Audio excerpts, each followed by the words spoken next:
노래를 잘해요. 한번 앞으로 나와볼까? 제가 듣기로는 제인이가 엄마 아빠가 음악성이 있거든요. 그래서 첼로도 잘한다고 저는 들었는데, 네, 언제 한번 기대할게. 네, 노래를 잘해요. 자, 노래는 정말 잘해요. 자, 우리 제인이한테. 자, 그러면 또 한번 물어볼까요? 우리 주혜는 네, 뭘 잘해요? 버럭? 네. 아, 피아노. 네, 피아노를 잘한다. 좋아요. 자, 한 명만 더 한번 물어볼까요? 한 명만 더. 우리 간사님은 이거만큼 내가 우리 교사 1등이다라는 게 있으면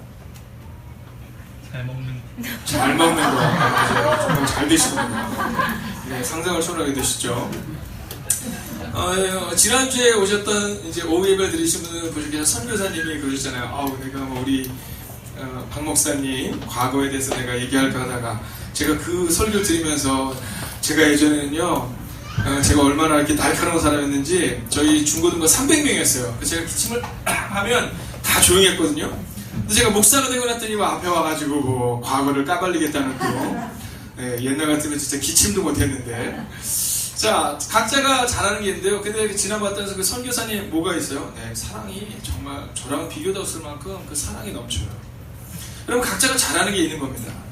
자, 그런데 우리 가운데서 이것만큼은 없어야 된다. 피하고 싶은 건 1위. 자, 지난 34년 동안 피하고 싶은 건 1위가 뭔지 아세요? 그게 바로 암입니다.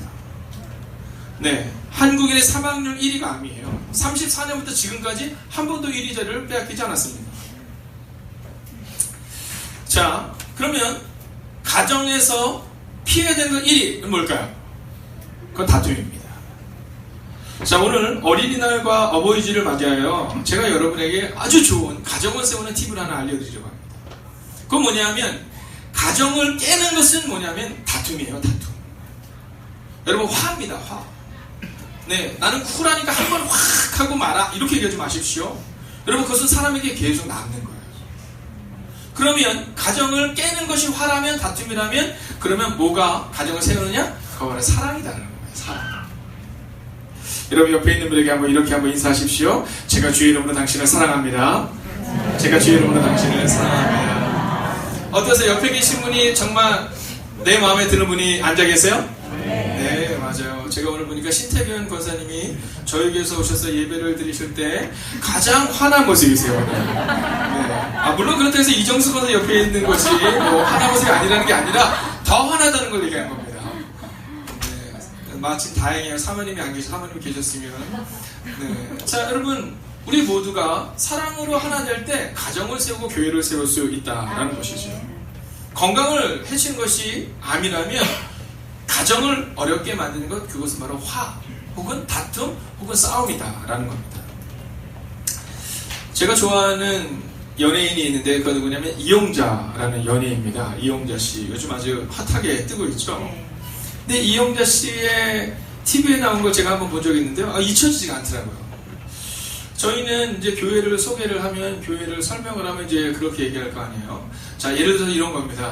부산역에서부터 여기까지 온다고 칩시다. 그럼 우리 이렇게 얘기할 거예요. 아침에 우리 이강원 목사님께서 설명하시더라고요. 부산역에서 몇 번 출구 나오면 그 앞에서 마을버스를 타고 한 3분에서 5분 정도 오면 그러면 거기에 우리 교회가 있어요. 라든가 또는 길을 건너서 오면 뭐 어디가 있어요. 이렇게 설명하는 거잖아요. 근데 이용자 씨는 길을 설명하는데 이렇게 설명하더라고요. 자, 부산역에 딱 내리면 나오자마자 8번 출구에 이조갈비가 있어요. 그럼 이조갈비에서 직진하면 명성 족발집이 있습니다. 거기서 신호등을 건너세요. 그리고 오른쪽에 보면 삼포만두가 있어요. 삼포만두를 끼고 쭉 들어다보면 거기에 우리 교회가 있어요. 이렇게 설명합니다. 제가 그 얘기를 듣는데 야, 이 사람이 얼마나 음식을 좋아하는지를 충분히 알겠다는 거죠. 여러분, 자기가 좋아하는 얘기가 툭 튀어나오게 마련인 겁니다. 자, 여러분은 어떤 말이 많이 나오세요? 그 사람이 딱 보면 그 사람은 늘 사랑이야. 여러분, 저 뒤에 우리 원준 형제 있잖아요. 원준 형제가 얼굴이 잘생겼습니다. 얼굴이 잘생겼지만 저는요, 원준이한테 전화할 때 늘 마음이 편해요. 전화하면 그때가 아침인데 저녁에 전화를 딱 받잖아요. 그럼 네 목사님 무슨 일이 있어요? 이렇게 얘기해요. 근데 그 소리가 늘 밝아요. 네, 전화를 할 때마다 전화를 하면 10번이면 10번 전화가 늘 받습니다. 몸이 안 좋을 때도 있고 바쁠 때도 있어요. 네 목사님, 제가 지금 너무 바쁜데요. 곧 전화 드릴게요. 그 사람을 보면요, 전화할 때 부담이 없어요. 근데 어떤 사람에게는 전화할 때마다 고민합니다. 내가 이 사람한테 전화해야 되나 말아야 되나, 막 이렇게 고민하는 사람도 있을 수 있다는 거죠. 여러분, 오늘 어린날과 어버이주를 같이 보내는 지금, 만약 우리 가운데 딱 그 사람이 나를 보고 너무 기쁘다, 우리 가족들이 나를 볼 때 너무 기쁘다, 그러면요, 여러분 성공한 인생이신 거예요. 아멘. 여러분, 우리 교회가 좋은 교회냐 아니냐는 뭘로 알 수 있냐면, 교회를 딱 왔는데 처음에 딱 만난 사람이 누구예요? 김성우 목사님 어디 계세요? 김성우 목사님 안 오셨어요? 아, 네, 저기 계십니다. 늘 좋아하는 김성우 목사님. 여러분, 김성우 목사님 보셨을 때 어떤 마음 드세요? 너무 좋아요. 네, 그냥 선한 미소로 늘 같은 미소로 있으세요. 정말 오늘은요, 제가 생각할 때 이렇습니다. 우리 김성우 목사님 아침마다 하시죠? 김홍식 권사님 어디 계세요? 우리 자꾸 안 보이지? 아, 다 저기 계시군요. 김홍식 권사님이 여러분 한 11시 10분쯤 들어오시잖아요. 그죠? 예배 때 늘 늦게 들어오세요. 이유가 뭐냐면 촬영을 하시는 거예요. 촬영을. 여러분, 새신자들을 위해서. 이분들의 얼굴만 봐도 저는요, 11시 10분에 저분이 쭉 들어오면 기뻐요. 예를 들어서 어떤 분은 안 들어오잖아요. 그러면 이분이 안 오셨나라고 생각이 들지만, 그냥 김홍식 권사님은 그 시간에 새신자들 데리러 그냥 비가 오나 눈이 오나 돌아다니시는 거예요. 네, 새신자들이 올 때 우리 김성우 목사님 늘 오시는 분들마다 이렇게 맞이하는 거예요. 자, 생뚱맞나요? 우리 저분들에서 한번 박수를 격려할까요? 여러분, 꾸준함이 이게 참 중요한 겁니다. 꾸준하다는 건 참 중요한 거예요. 만약에 저분들이 딱 그랬어요. 오늘 성가대 어때요? 찬양? 네, 너무 좋으시죠? 네, 너무 좋아요. 너무 은혜가 돼요. 그 찬양을 듣는데 너무너무 행복하다. 그럼 우리 교회는 좋은 교회인 겁니다. 아멘. 여러분, 목사님이 딱 앞에 등장을 딱 했는데, 나오셨어. 만약 그렇다면, 네, 그러면 성공한 목회가 아닌 거예요. 근데 여러분들이 딱 나왔을 때, 목사님 나오셨네? 목사님, 2달 전에 뵀을 때랑 똑같네? 늘 밝으시네? 그러면 저는 그것이 행복한 목회라고 생각합니다. 여러분, 5월은 가정의 달이에요. 여러분, 요즘 청소년들이 가정을 어떻게 이루는지 아십니까? 저는 우리 청소년들이요, 가정을 생각할 때 들어보고 싶은 곳을 여겨야 된다고 생각합니다. 여러분, 청소년들의 많은 비중, 약 70%의 비중의 청소년들이 가출 충동을 느끼고 싶을 정도랍니다. 여러분, 이것은 굉장히 중요한 얘기입니다. 우리의 마음 가운데 우리는 어떠한 가정을 만들어야 되느냐 하면, 청소년들이, 우리 자녀들이 딱 들어오고 싶은 곳으로 만들어야 되는 거예요. 전쟁터 같은 세상에서 살다가 집에 들어와도 전쟁터다. 여러분, 그게 얼마나 슬픈 일이에요. 전쟁터 같은 곳에 살다가 집에 들어오면 행복하고, 전쟁터 같은 세상에서 살다가 교회 오면 행복하고. 여러분, 그 교회를 우리가 만들어야 됩니다. 그러기 위해서 뭐가 필요해요? 바로 이 단어 3가지를 기억하면 됩니다. 한번 따라할까? 사랑을 하십시오. 역사에 선포하는 거예요. 진심과 전심으로. 진심과 전심으로. 여러분, 사랑을 하는 거예요. 어떻게 해요? 진심과 전심으로. 이 소크라테스는 지금부터 수천 년 전의 사람이죠. 근데 이 소크라테스의 글에 보면 재밌는 내용이 나오는데, 이런 내용이 나옵니다. 요즘 젊은이들 참 예의가 없다. 어른들을 봐도 인사도 잘 하지 않고, 그리고 어쩌면 그렇게 줄을 설 때도 새치기를 잘하고, 요즘 젊은이들 예의가 없다. 이게 바로 수천 년 전의 얘기예요. 여러분, 어른들의 관점에서 볼 때 아이들은 늘 그렇게 연약했습니다. 네, 어렸을 때 우리 아이들을 보면요, 사실은 우리도 예전에 그랬고 지금 아이들도 그런 거죠.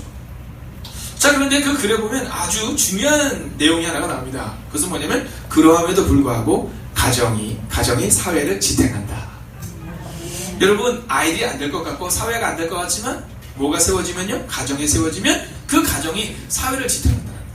교회도 마찬가지입니다. 여러분, 무엇이 교회를 지탱합니까? 바로 가정이 교회를 지탱한다라는 것이죠. 오늘 본문은요, 우리 가운데 2가지를 분명히 얘기하고 있습니다. 먼저 1절의 말씀을 같이 한번 읽어볼까요? 시작.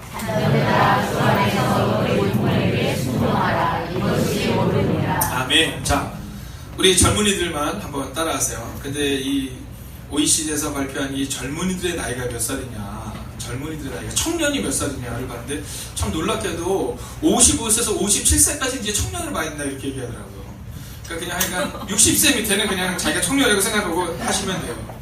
그래서 저는 사실은 이게 좀 오버 아니야? 이렇게 생각했는데, 여러분, 전 세계적인 추세로 볼 때 이제 기대수명이 점점 늘어나면서 50대까지도 이제 청년을 봐야 된다고 얘기하는 겁니다. 저 청년이에요, 청년. 청년 회장 어디 있어요? 저를 혹시 받아줄 의향이 있으신지. 자, 한번, 자, 60세 밑에 한번 우리가 한번 따라해 보겠습니다. 주 안에서 순종하라. 주 안에서 순종하라. 할렐루야. 아멘. 여러분, 부모에게 순종하라 중요한 게 아니라 주 안에서 순종하라는 거죠. 여러분, 순종 어렵습니다. 순종 어려워요. 근데 무엇으로 가능한지 아십니까? 주 안에서 가능한 거예요. 여러분, 사랑이 어려워요, 쉬워요? 어렵습니다. 어렵습니다. 여러분, 교회에서 목회자들과 또 성도님들 간에 종종 이런 문제가 발생될 때가 있어요. 얼마 전에도 이제 어떤 분이 저한테 오셔서 그러더라고요. 목사님은 교인들과 문제가 없으십니까? 이렇게 물어보더라고요. 그래서 예, 문제가 없습니다. 이렇게 얘기했더니 아니, 어떻게 문제가 없을 수 있습니까? 이렇게 얘기를 하는 거예요. 어떻게 문제가 없을 수 있을까? 그러면서 이제 어려운 얘기를 막 쭉 하는 거예요. 근데 옆에 계시는 원로 목사님이 한마디 하셨어요. 그분에게 뭐라고 하냐면 이렇게 얘기했어요. 여보게, 박중기 목사는 부모의 심정으로 목회를 하는 거고 자네는 목회자의 심정으로 목회를 하는 거야. 여러분 생각해 보세요. 여러분 한번 진짜 진지하게 한번 제가 물어보겠습니다. 우리 성도님들이 목사 마음을 안 속썩이는 사람이 정말 없을까요? 그래도 한 명 정도는 있을까요? 없어요. 자, 그러면 그럼 한 번 더 질문하겠습니다. 저희 집에 아이가 둘이 있습니다. 아이가 둘이 있어요. 자, 두 아이 중에 제가 하면 또 저희 딸이 그럴 수 있으니까 저 뒤에 계시는 우리 장은영 집사님께 한번 여쭤볼까요? 자, 자녀가 둘이 있죠? 가끔은 속속이는 자녀가 있어요? 없죠? 네. 아까도 제가 현준이랑 우리 강산이랑 이렇게 얘기를 하면서 제가 부모님한테 자주 연락해라 이런 얘기하면서 몇 명한테 물어봤더니 다들 당당 아이 자주 합니다 이러더라고요. 자주 하면서 제가 이따 엄마한테 한번 물어보면 이렇게 얘기했는데 여러분, 우리 자녀들 가운데 속썩이는 자녀들이 있어요. 여러분, 그렇다고 해서 그 자녀가 우리 자녀가 아닌 건 아니잖아요. 그럼 한번 자녀들에게 한번 물어보겠습니다. 자녀들에게. 정수야, 자, 주혜야, 자, 종은아. 하나는 없죠? 자, 여러분, 우리 젊은이들이요. 자, 여러분의 부모님이 마음이 안 들 때가 있어요? 없어요? 그냥 솔직하게 얘기하세요. 있어요? 없어요? 없어요? 부모님은 다 완벽하세요? 네, 입에 침을 맞았어요. 자, 자녀들이 부모에게 마음 안 들을 때가 많습니다. 이창현 집사님 어디 계세요? 이창현 집사님. 이창현 집사님 그러시더라고. 본인이 이건희 회장이 방산시장에서 아들을 잃어버렸는데 자기가 혹시 그 아들이 아닐까 생각했어요. 근데 그 얘기를 하면서 엄마 옆에서 딱 붙였는데요. 제가 누구 생각이 났을까요? 네, 제 동생이 생각나고 저희 아들이 생각났어요. 여러분, 스스럼 없이 부모에게 말할 수 있는 건 자녀예요. 다른 사람이 그런 얘기하면 기분 나쁜데 내 자녀니까 행복한 거거든요. 여러분, 부모와 자녀는 이런 거예요. 저는 우리 특별히 이 가정 가운데서 많은 분들이 행복해 보이지만 우리 이창희 집사님이랑 우리 유시장 원사님이랑 이렇게 두 분이 대화하는 걸 보면 그냥 제 동생이 생각나고 참 좋겠다 이런 생각이 들어요. 여러분, 막 부모 앞에서 딱딱한 게 아니라 그냥 서로가 서로를 이렇게 사랑하고 그리고 사랑 때문에 너무 기쁘고 내 부모를 이러면 그것만큼 행복한 가정이 어디 있겠느냐라는 거죠. 여러분, 자녀들 가운데도 부모가 마음에 안 들 때가 있고 부모 가운데서도 자녀가 정말 마음에 안 들 때가 있지만 그러나 여러분, 우리가 기억해야 되는 것은 뭐냐면 주 안에서 우리가 서로를 사랑하고 존중할 때 그때 하나님의 역사가 우리 가운데 나타난다는 겁니다. 여러분, 대한민국의 미취학 학생의 대화 시간이 몇 분인지 아세요? 일주일에 48시간을 합니다. 부모와 함께 대화하는 시간이. 근데 OECD 평균은요 150분이랍니다. 150분이에요. 그러니까 그 얘기는 뭐냐면 우리나라 초등학생들은 일반적으로 OECD 국가들 중에서 3분의 1밖에 대화가 없다는 거예요. 근데 여러분, 아버지와의 대화는 몇 분인지 아세요? 8분이랍니다. 여러분, 일주일에 아버지와 대화하는 시간은 8분밖에 없다는 거예요. 제가 그 기사를 보면서 나는 어떤 거를 한번 생각해봤어요. 나는 어떤 거. 여러분, 우리가 우리의 자녀들을 대할 때 어떤 마음으로 대하고 또 부모를 대할 때 어떤 마음으로 대할까? 바로 첫 번째 단어, 진심으로 대하면 된다라는 겁니다. 여러분, 순종하는데 어떻게 순종하면 되느냐? 주 안에서 순종하면 됩니다. 여러분, 그 사실을 기억하세요. 그 사실을 기억하세요. 내가 순종하겠다, 이거 어렵습니다. 그렇지만 주님의 마음으로 사랑하고 주님의 마음으로 순종한다면 그것은 가능하다라는 것이죠.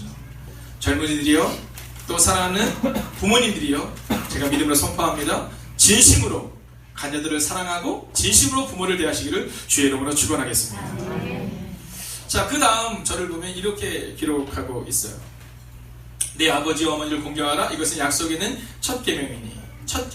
여러분, 가장 우선순위 바로 이것이다라는 겁니다. 여러분, 저는 목회를 하면서 부모에게 불효하면서 신앙생활을 잘하는 사람을 본 일이 있을까요? 없을까요? 있습니다. 네. 부모에게는 못하는데 신앙생활을 잘하는 사람이 있더라고요. 근데 제가 다시 한번 질문하겠습니다. 끝까지 가는 사람이 있을까요? 없을까요? 없습니다. 저는 부모에게 잘하지 못하면서 하나님께 잘한다고 말하는 것은 저는 거짓이라고 생각합니다. 여러분, 부모에게 잘하지 못하면서 하나님께 잘하는 것처럼 보이는 것, 사람들이 볼 때 신앙심이 있다고 보이는 것, 저는 그것은 좀 어려운 얘기라고 생각합니다. 여러분, 그러나 또한 기억해야 되는 것이 있습니다. 그것은 뭐냐면 부모님들도 마찬가지입니다. 부모님들의 마음에서도 자녀들을 대하는 그 마음의 태도가 좀 필요합니다. 그래서 우리가 잠시 후에 보도록 하겠고요. 여러분, 오늘 제가 믿음으로 선포하겠습니다. 여러분이 아버지와 어머니를 공경하는 이상 하나님의 약속이 임할 줄로 믿습니다. 여러분, 부모님들이요, 말을 못해서 안 하는 게 아닙니다. 그냥 참고 계시는 거죠. 여러분, 그 사실 잊으셔서는 안 됩니다. 부모님의 마음을 좀 헤아리셔야 돼요. 내 아버지 어머니를 공경하라. 여러분, 공경하셔야 됩니다.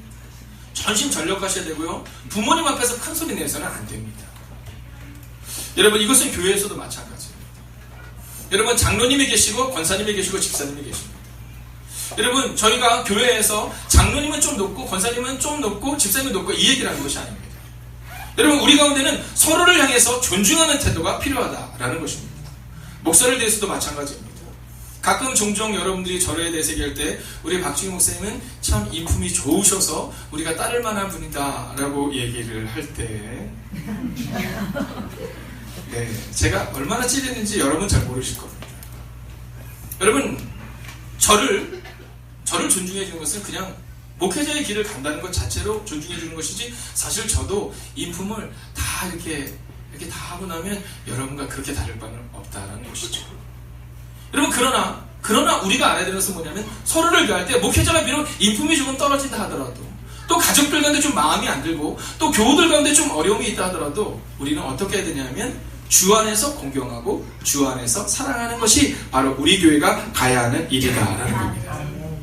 여러분, 저는 여러분의 가정에서 또한 우리의 교회 가운데 이제 앞으로 큰 소리가 나지 않기를 원합니다. 여러분, 큰 소리는 암과 같은 겁니다. 큰 소리는 서로를 어렵게 만드는 것이죠. 자, 이 시간 옆에 있는 분들하고 이렇게 인사하세요. 주의 이름으로 당신을 사랑합니다. 제가 이름으로 집사님을 사랑합니다. 여러분, 우리 가운데 이 약속 있는 첫 계명, 그러면 이 계명을 지키면 어떻게 되느냐? 3절을 같이 한번 읽어볼까요? 함께 했습니다. 시작. 아멘. 여러분, 이것이 하나님의 우리 가운데 주시는 복이에요. 가정이 세워질 때의 복입니다. 여러분, 가정이 무너지면 땅에서 잘 되기가 어렵습니다. 여러분, 가정이 무너지면 결코 땅에서 잘 되기가 어렵습니다. 여러분, 이 사실을 잊지 마십시오. 가정이 무너지고 교회가 무너지는데 땅에서 잘 된다? 여러분, 이것은 기적적인 일이 아니라 있을 수 없는 일이다라는 것이죠. 여러분, 사람을 대할 때 우리의 태도가 어떻게 되느냐? 바로 여기에 있는 겁니다. 바로 땅에서 잘 되고 장수할 수 있는 비결. 바로 이것은 우리가 부모를 공경할 때입니다. 자, 그러면 부모님은 자녀들에게 어떻게 해야 할까요? 여러분, 4절 같이 한번 읽어보겠습니다. 함께 했습니다. 시작. 또 아비라 너희 자녀를 노릇게 하지 말고 오직 주의 교훈과 훈계를 하라. 아멘. 자, 여기서도 주 안에서 순종하라는 말씀처럼 어떤 안에서? 주 안에서 교훈하고 훈계하고 양육하라는 겁니다. 주 안에서. 여러분, 자녀를 뭘로 양육할 수 있다고요? 네, 주의 교훈과 주의 사랑과 또 주의 가르침대로 양육할 수 있어야 한다라는 겁니다. 제가 이번 주에 우리 외국인 자매님을 만났어요. 외국 한국으로 오신 자매님을 만났습니다. 근데 그분이 그런 얘기 하더라고요. 이제 그 나라에서는 물을 마실 때 이제 이렇게 서빙을 다 해준답니다. 근데 한국은 뭐라고 써 있어요? 네, 셀프라고 써있대요. 그래서 저게 뭐 어떤 의미냐 했더니 물을 혼자 떠다 먹는 거라 해서 굉장히 놀랐답니다. 아니 어떻게 물을 혼자 떠다 먹나, 다 갖다 주는데. 두 번째 놀란 얘기를 하더라고요. 뭐라 그러냐면 그 본인을 초청했던 사장님이 오늘 식사하러 간다 그러더래요. 그래서 고기 먹으러 간다 그러더래요. 그래서 뭐 먹으러 했더니 갈매기살 먹으러 간다 그러더래요. 그래서 너무 깜짝 놀랐답니다. 아니 한국 사람들 갈매기를 먹나? 이렇게 생각했다는 거예요. 제가 그 얘기를 듣고 우리는 그냥 우스갯소리로 얘기하지만 외국인의 입장에서 볼 때는 한국으로 처음 왔을 때 갈매기살을 먹으러 간다는 얘기를 듣고 너무너무 깜짝 놀랐다는 거예요. 자, 그런데 누군가가 그렇게 얘기했죠. 이 갈매기살은 이제 돼지 어느 부위다 이렇게 얘기했죠. 그러면서 조금씩 한국 사회에 정착하게 되었다는 겁니다. 근데 그분이 그런 얘기를 하시는 거예요. 처음에는 성도님들이 잘해주시고 또 성도님들이 이렇게 예뻐해 주시고 그러시니까 교회로 갔는데 어느 순간부터는 그것이 아니라 말씀이 내 삶을 이끌어가고 있구나라는 것을 경험하게 된다라는 겁니다. 여러분, 처음에는 좋은 교회라서 교회를 나올 수 있지만 끝에는 어떻게 바뀌어야 되냐면 주님의 말씀이 우리를 바꿔가야 한다는 겁니다. 여러분, 양육도 이와 같습니다. 처음에는 좋은 부모 밑에서 자녀가 잘 자라는 것은 분명하고 확실합니다. 근데 그것을 넘어서서 좋은 부모를 넘어 위대한 가정을 이루기 위해서는 바로 주님의 말씀으로 우리의 자녀들을 양육할 수 있어야 한다라는 것이지요. 사랑하신 여러분, 저는 오늘 이 말씀을 여러분과 함께 나누며 두 가지의 단어를 여러분이 꼭 기억할 수 있으면 좋겠습니다. 그것은 뭐냐면 사랑을 하는데 어떻게 사랑하느냐라는 겁니다. 제가 오늘 아침에 이제 우리 이동희 집사님이 아이들 때문에 예배 때 같이 참석하세요. 그래서 제가 물었어요. 집사님은 여러 나라를 다니는데 어떤 나라가 기억에 남습니까? 어떤 나라가 좀 친절합니까? 그랬더니 두 나라를 얘기하는 거예요. 하나는 말레이시아 사람들이고요. 두 번째는 일본 사람이라는 겁니다. 이 두 나라 사람들이 참 친절하다는 거예요. 근데 말레이시아 사람은 좀 다르답니다. 말레이시아 사람은 조금 더 그 중심이 느껴지고 좀 그 사람의 그 따뜻함이 느껴지고 저 일본 사람은 약간 기계적인 것 같습니다. 이런 얘기를 하더라고요. 여러분, 우리 가정에서도 마찬가지입니다. 아버지와 어머니가 또는 자녀들이 대할 때 어떻게 되냐면 진심으로 대하면요, 그게 느껴져요. 좋은 가정을 세우는 데 있어서 가장 중요한 것은 뭐냐면 진심이에요. 진심. 지금 내게 얼마나 있느냐 없느냐 그건 그렇게 중요하지 않습니다. 우리가 만약 우리 자녀들 진심으로 사랑하고 우리 부모님을 진심으로 대하면 그러면 언젠가는 그 진심이 전해지고 그리고 우리의 자녀와 우리의 가정과 우리의 교회가 세워지는 것을 우리가 보게 된다라는 겁니다. 근데 진심으로 대하는 것은 어떻게 대해야 되느냐? 바로 주님의 이름으로 대하면 진심으로 대할 수 있다라는 것이죠. 하나가 더 있습니다. 그것은 뭐냐면 전심입니다. 전심. 목사님, 저는 진심으로 대하는데요. 근데 그게 진심인지 아닌지는 보면 알 수 있습니다. 왜냐하면 그 사람이 내게 진짜 전심으로 대해주는지 아닌지를 알 수 있다라는 것이죠. 진심과 전심. 성경에 보면 예수님이 한 여인을 만나는 장면이 나옵니다. 이 여인이 누구냐면 사마리아 여인입니다. 근데 사마리아 여인을 만났는데 이 사마리아 여인이 딱 만나서 예수님이 물 한 잔 다오 그랬더니 그 여인이 뭐 물을 주면서 여러 가지 얘기를 해요. 근데 그때 예수님의 정체성을 드러내자 그 여인이 마음이 바뀌어요. 자, 그런데 어떻게 그 여인의 마음이 바뀔 수 있었느냐? 이 여인이 어떤 여인이냐면 남편이 5이에요. 그리고 지금도 또 다른 남자와 살고 있어요. 즉 6명의 남편과 함께 살고 있는 이 여인을 향해서 다른 사람들은 아무도 이 여인을 만나주지 않아요. 왜냐면 이 여인이 물을 뜨러 나오는데 몇 시에 나왔냐면 12시에 나왔어요. 여러분, 이스라엘 가보신 분은 알겠지만 이스라엘의 12시는요 정말 찌는 듯한 더위입니다. 그래서 그때는 사람이 없어요. 상점도 다 문을 닫아요. 근데 이 여인이 그 12시에 물을 뜨러 왔다. 이 얘기는 뭐냐면 아무도 만나기를 원하지 않았고 아무도 만나주지 않았다는 거예요. 근데 예수님은요 그 여인을 만나러 가신 거예요. 진심으로. 여러분, 어떻게 이 여인의 변화가 일어났냐? 예수님의 진심 때문이었다는 거죠. 더 중요한 게 있어요. 근데 이 여인이 12시에 왔는데 예수님은 몇 시에 가셨어요? 12시에 가신 거예요. 이게 바로 전심인 거죠. 여러분, 우리는 사랑할 때, 우리는 전도할 때, 우리는 양육할 때 내가 편할 때 하는 경우가 종종 있어요. 사실 저도 이 말씀을 준비하면서 제가 생각해봤어요. 저를 생각해봤어요. 근데 저도 사실 종종 그런 때가 있더라고요. 종종. 저도 자녀들에게 얘기할 때 그래 알았어. 아빠가 오늘 바쁘니까 나중에 얘기하자. 이런 경우가 제게 종종 있었어요. 여러분, 진심과 전심은 다른 거예요. 진심 중요하지만 전심도 중요합니다. 우리 사랑하는 부모님들에게 제가 믿음으로 선포합니다. 제가 못하니까 저도 한번 선포하겠습니다. 이렇게 선포하는 거예요. 우리가 진심과 전심으로 대하겠습니다. 여러분, 순종하는 것 진심으로 대하고 전심으로 대하면 됩니다. 자녀를 양육하는 것 진심으로 대하고 전심으로 대하면 된다라는 것이지요.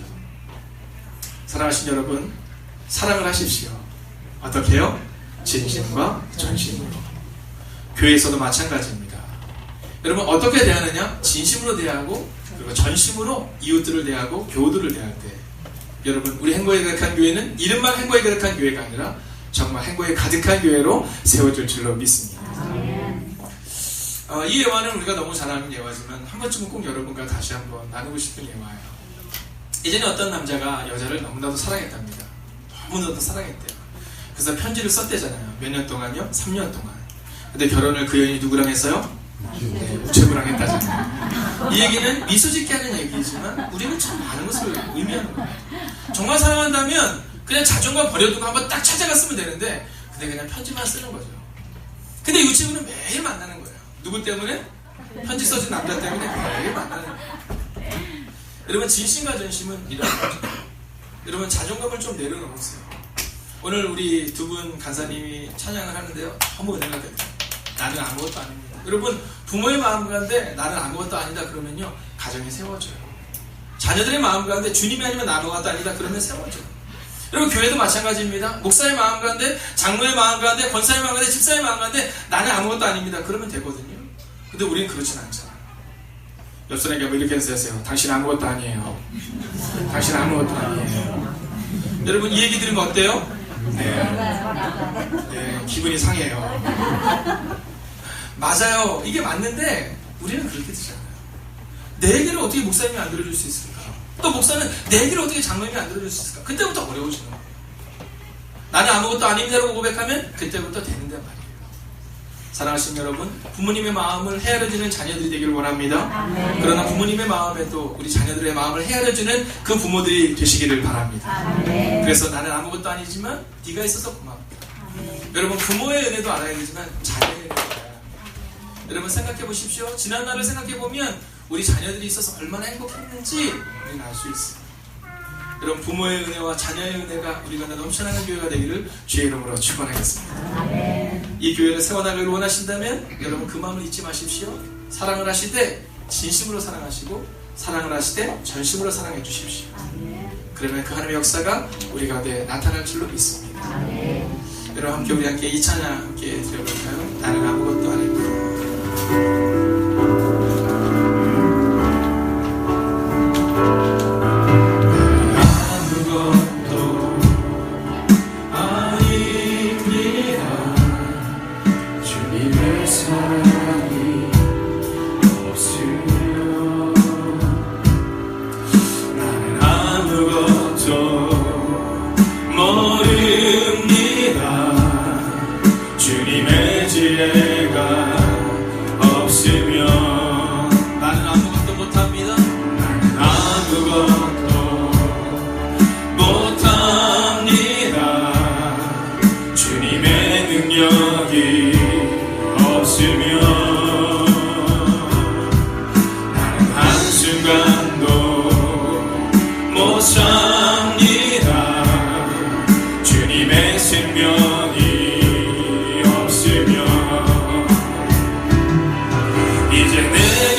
치매가 있는 백발 노인인 아버지가 아들에게 물었어요.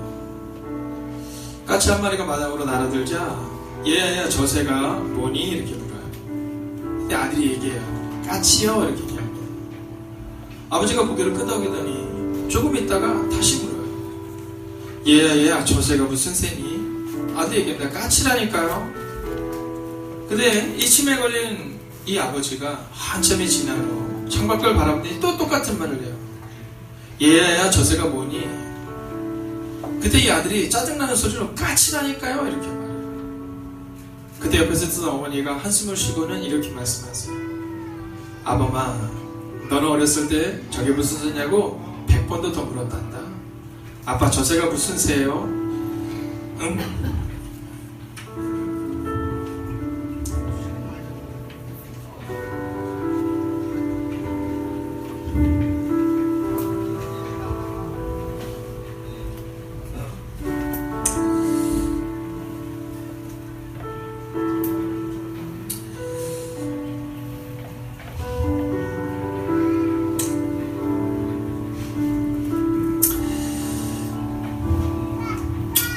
깨우는 그 아들에게 아버지는 100번은 넘게 대답해 준다는 거죠.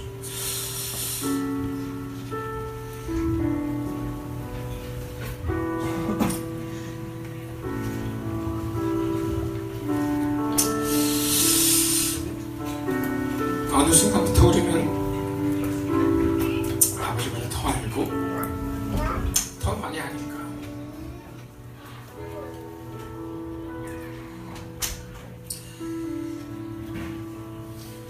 자, 100번을 넘게 문을 안 닫게.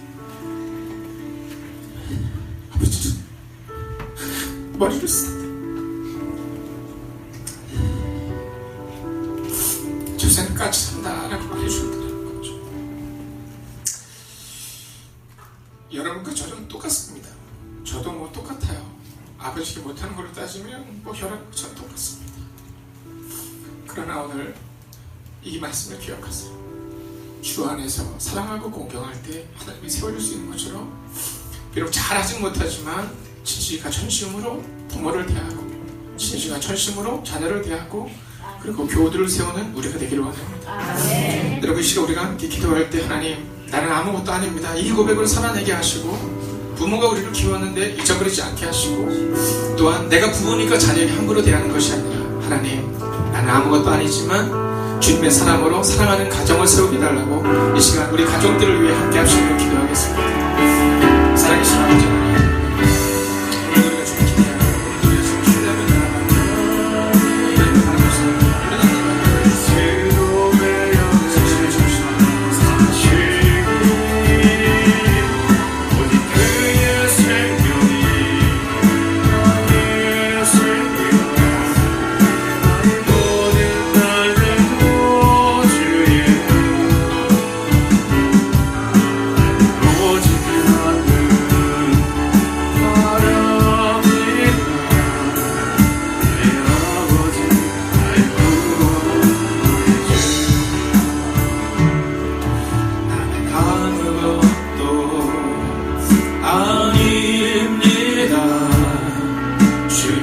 사랑이 없으면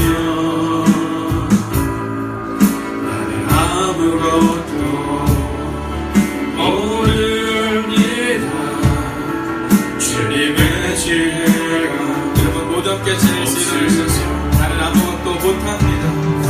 나는 아무것도 못합니다. 주님의 능력이 없으면 나는 한순간도 못 삽니다. 주님의 생명이 없으면. 살아계신 아버지 하나님,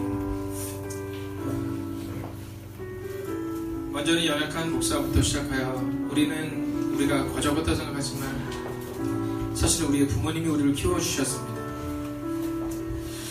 또 자녀들이 마음에 안 들 때가 많지만 사실 자녀들을 키워나가고 자녀들이 자라는 기쁨으로 오늘 우리의 가정을 세웠음을 고백합니다.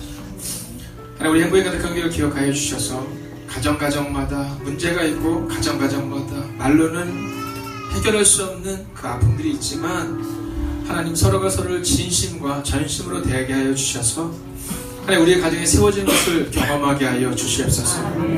어쩔 때는 우리의 가족들이 정말로 상상을 초월할 정도로 우리를 아프게 하는 경우가 있음을 보게 됩니다.